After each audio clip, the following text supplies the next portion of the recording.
அனைவருக்கும் வணக்கம். நம்ம இப்போ பாக்கியலட்சுமி சீரியலில் என்னெல்லாம் சுவாரஸ்யமான விஷயங்கள் நடக்குதுன்னு பார்க்கலாம் வாங்க.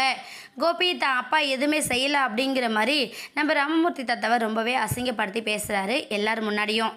இதெல்லாம் தாண்டி இன்னொரு பக்கம் என்ன பண்ணுறேன்னா, ஒரு சிறந்த அப்பா எப்படி இருக்கணும் அப்படிங்கிறதுக்கான உதாரணம் நான் தான். என் அப்பா மாதிரி இருக்கக்கூடாதுன்றதுக்கான உதாரணமே மிஸ்டர் ராமமூர்த்தி தான் அப்படிங்கிற மாதிரி தாத்தாவை ரொம்ப அசிங்கப்படுத்திடுறாரு. அசிங்கப்படுத்துறது மட்டும் இல்லாமல் என் பசங்களுக்கு என்ன வேணும் வேண்டாம், எது சரி தப்பு அப்படிங்கிற எல்லாத்தையுமே அவங்களோட விருப்பப்படி தான் விடுறேன் அப்படிங்கிற மாதிரி சொல்லிட்டு கோபி அங்கேருந்து கிளம்பி வராரு. இதையெல்லாம் பார்த்துட்டு இருந்த நம்ம பாக்கியா சும்மா விடுவாங்களா?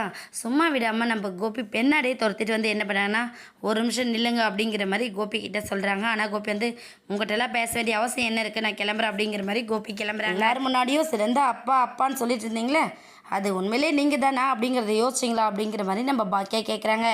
ஏ பாக்கியலட்சுமி, என்ன எல்லோரும் முன்னாடி அழுது புலம்பி ட்ராமா பண்ணி உன்னோட காரியத்தெல்லாம் சாதிச்சுக்கிற மாதிரி உன்னோட ட்ராமாவை இப்போ என்கிட்டயே போடுறியா? உன் வேஷத்தெல்லாம் நம்புறதுக்கு ஆள் நான் கிடையாது. உள்ளே இருக்கிறாங்க பாரு, எல்லோரும் நம்புவாங்க.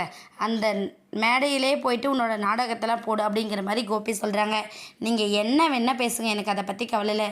உங்கள் அப்பாவை நீங்கள் அசிங்கப்படுத்துங்க, தரைகுறைவாக பேசுனீங்க, நீங்கள் என்ன பேசினாலும் சரி, அது உங்கள் அப்பாவை பற்றி நீங்கள் பேசுனீங்க, நான் அதை பற்றி கேர் பண்ணிக்கல.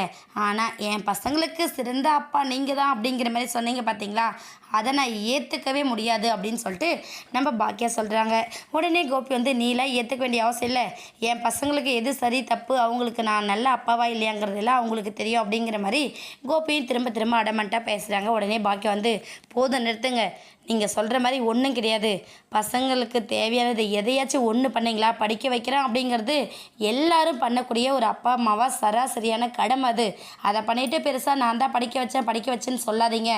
எள்ளுக்கு பிடிச்ச வாழ்க்கையை அமைச்சிங்களா, இல்லை செல்லினுக்கு வந்த ப்ராப்ளம் தப்பா அவனுக்கு சப்போர்ட்டாக நின்றீங்களா?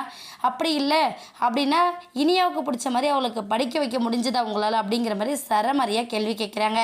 அதையெல்லாம் தாண்டி நீங்கள் சிறந்த அப்பான்னு சொல்கிறதுக்கே தகுதி இல்லாத ஒருத்தர் அப்படின்னா அது நீங்கள் மட்டும்தான் அப்படின்னு சொல்லிட்டு நம்ம பாக்கியா கிளம்பிடுறாங்க. கோபி இதனால ரொம்ப டென்ஷன் ஆயிடுறாரு. டென்ஷன் ஆனது மட்டும் இல்லாமல் உன்னை சரியான நேரம் பார்த்து பழி வாங்காமல் நான் விட மாட்டேன் அப்படின்னு சொல்லிட்டு கோபியும் அங்கேருந்து கிளம்புறாரு. என்ன ஆக போகுதுன்னு வெயிட் பண்ணி பார்க்கலாம். இந்த வீடியோ உங்களுக்கு பிடிச்சிருந்தா மறக்காமல் நம்ம சேனலை சப்ஸ்கிரைப் பண்ணுங்கள். தேங்க்யூ.